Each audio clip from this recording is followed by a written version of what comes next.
అంతర్జాతీయ ప్రమాణాలకు అనుగుణంగా ప్రతి ఒక్క ఇంటికి విద్యుత్ సరఫరా అందించే లక్ష్యంతో పనిచేస్తున్నానని ముఖ్యమంత్రి చంద్రబాబు స్పష్టం చేశారు. 2 ఏళ్లలో విద్యుత్ రంగంలో ఘనమైన విజయాలు సాధించామన్నారు. 24 గంటలు సరఫరా చేసే స్థాయికి చేరుకున్నట్లు తెలిపారు. విద్యుత్ సరఫరా సమాచారం తెలుసుకునేందుకు విద్యుత్ ప్రవాహ్ పేరుతో వినూత్న కార్యక్రమం చేపట్టామన్నారు. ఇప్పటికీ విద్యుత్ సరఫరాకు నోచుకొని 5.7 లక్షల మారుమూల పల్లెలకు, ఏజెన్సీ ప్రాంతాలు, గిరిజన తాండాలకు విద్యుత్ సరఫరా పూర్తి చేశాం. కేంద్ర ప్రభుత్వం ఈ కార్యక్రమాన్ని దేశంలో 3 ఏళ్లు చేయమంటే మనం రికార్డు స్థాయిలో 1 సంవత్సరంలోనే 100% చేశామని సగర్వంగా ప్రకటిస్తున్నాను. విద్యుత్ సరఫరా సమాచారాన్ని తెలియజేయడానికి మరో వినూత్నమైన కార్యక్రమం చేపట్టాం. ఇక నుంచి నగరాలు, పట్టణాలు, మారుమూల గ్రామాల్లో సైతం గత 24 గంటల్లో ఫీడర్ల వారీగా ఏ వినియోగదారుడైనా ప్రపంచంలో ఎక్కడి నుంచైనా అంతరాయాలు లేకుండా విద్యుత్ సరఫరా అయిందా లేదా అన్న సమాచారం ఏ సమయంలో అయినా మీ స్మార్ట్ మొబైల్ ద్వారా తెలుసుకునే సాంకేతిక పరిజ్ఞానాన్ని అందుబాటులో తెలుస్తూ దీనికి ఏపీ విద్యుత్ ప్రవాహాన్ని నామకరణం చేశాం. ఈ రాష్ట్రంలో ప్రతి కుటుంబం అంతర్జాతీయ ప్రమాణాలకు అనుగుణంగా కరెంటు సరఫరా పొందాలనేది నా లక్ష్యం. ప్రత్యేక హోదా కోసం ఎప్పటికప్పుడు కేంద్రంపై ఒత్తిడి తెస్తూనే ఉన్నామని చంద్రబాబు పేర్కొన్నారు. హోదా ఇచ్చి నిధులు ఇవ్వకుంటే కష్టాల్లో పడతామన్న ఆయన అభివృద్ధి కోసమే భాజపాతో పొత్తు పెట్టుకున్నట్లు వెల్లడించారు.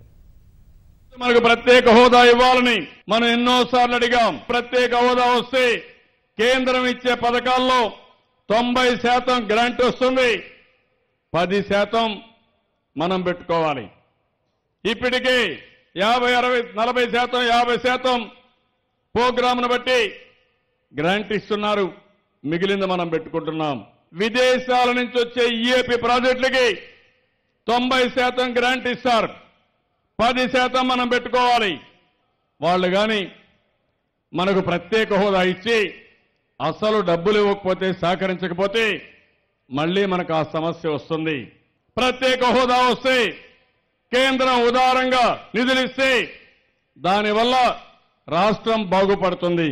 దానితో నాకే వెసులుబాటు వస్తుంది.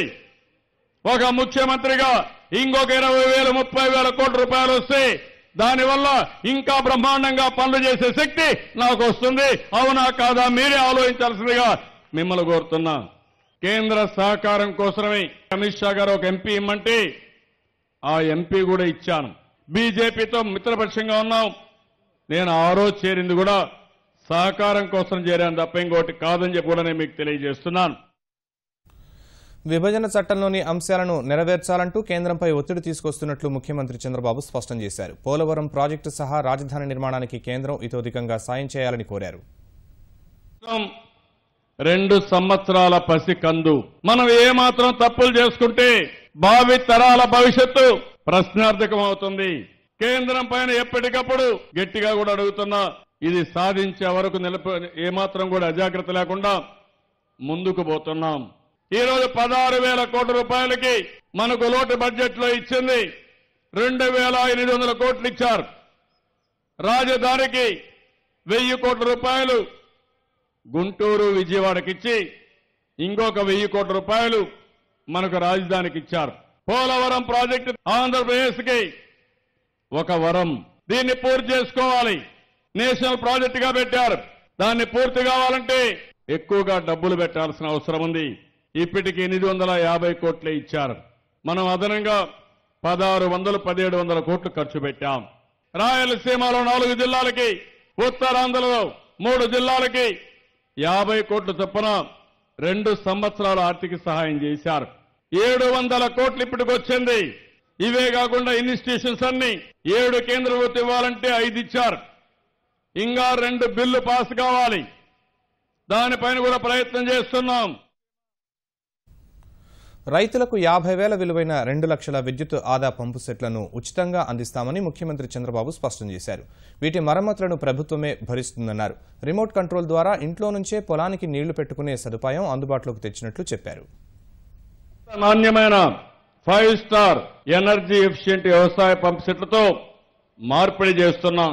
అదేవిధంగా 30% విద్యుత్ పొదుపు సాధిస్తూ 15% పంపింగ్ కెపాసిటీ పెంచే విధంగా తొలి దశలో ఈ ఆర్థిక సంవత్సరంలోనే 2 లక్షల ఎనర్జీ ఎఫిషియెంట్ పంప్ సెట్లని రైతులకు అందిస్తున్నాం.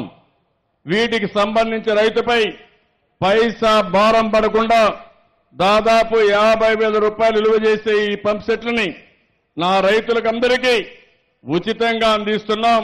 5 సంవత్సరాలు ఏ రిపేర్ వచ్చినా ప్రభుత్వమే చేస్తుందని కూడా మరొకసారి మీ అందరికీ హామీ ఇస్తున్నా.